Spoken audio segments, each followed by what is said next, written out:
JKB back with another episode. Today in the show I'm reviewing Clubhouse Games 51 Worldwide Classics. Thank you to Nintendo for sending over the review copy. Clubhouse Games 51 Worldwide Classics is a tabletop party game with a collection of 51 games from around the world, and here's a list.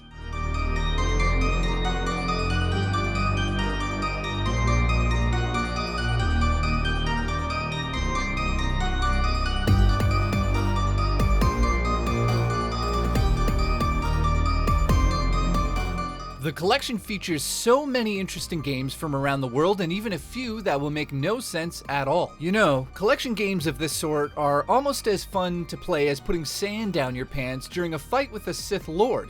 I mean, it's just not fun after a while. However, this is Nintendo, the company that can turn 51 games from around the world into something you wouldn't expect. First off, the presentation is beautiful. It's clean, it's straightforward, and it has that Nintendo charm you know and love.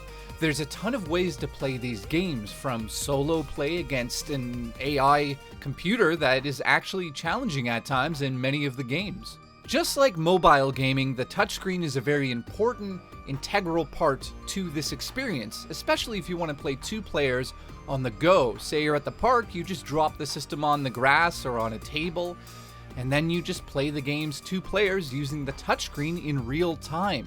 This is something that you don't do on mobile gaming, but it has a mobile gaming feel, and it's incredible. I mean, you can do this with anybody, anywhere, and it can be anybody of any age, and that's one of the huge selling points of this game.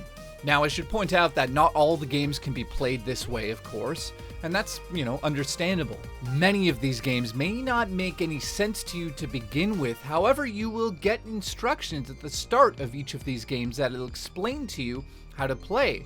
While this is helpful for the most part, there are a few games that take extra time to figure out. There's online play in case you have no friends like me, and even one crazy feature that works for some of the games called Mosaic mode.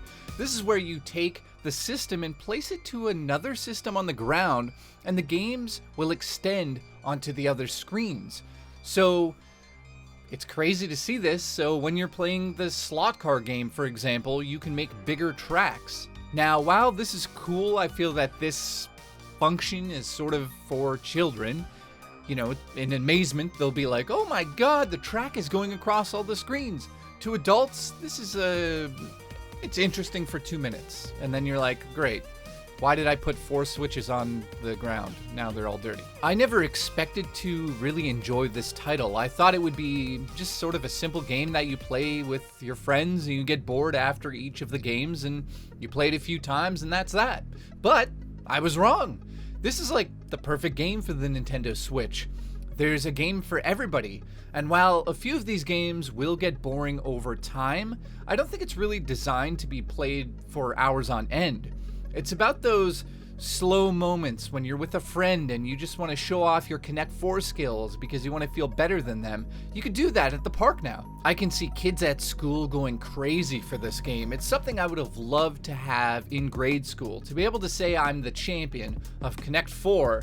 I mean, all the girls would still not look at me. It'd be amazing. Overall, there's something here for everybody of every age. The touchscreen two-player mode is a highlight for me. This is the game for non-video gamers. I mean, it's 51 tabletop games in your pocket. On the downside, you will have to put up with this very strange voice acting. At times is just really out of place.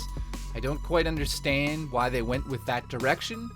And I don't think anybody enjoys that part of the game, but luckily you can skip over all of that nonsense. Now, part of the fun of this collection is figuring out all of the games. Some will just be time killers, while others are a real challenge. I highly recommend this game for anybody that has Nintendo Switch. It's a game that you can play with your kids or even your grandparents, and I mean, I'm gonna give it a 9 out of 10. It's really well done. The online play works great. It's fast, and one of the highlights is while you're waiting to kind of connect with somebody, you can actually practice the game that you want to play. It's weird that it's happening on a Nintendo Switch system, but it's there. You just wait, and then all of a sudden it just boots you out of your practice mode into the game, and it works, surprisingly. saying that is weird. You know, Nintendo Switch Online hasn't had the greatest lineup of games that work well with the online mode, but this works. And I'd just like to point out, I am the Connect 4 champion, undefeated worldwide. I'll see you on the next episode of JKB, which is very soon. It's The Last of Us 2, don't tell anyone.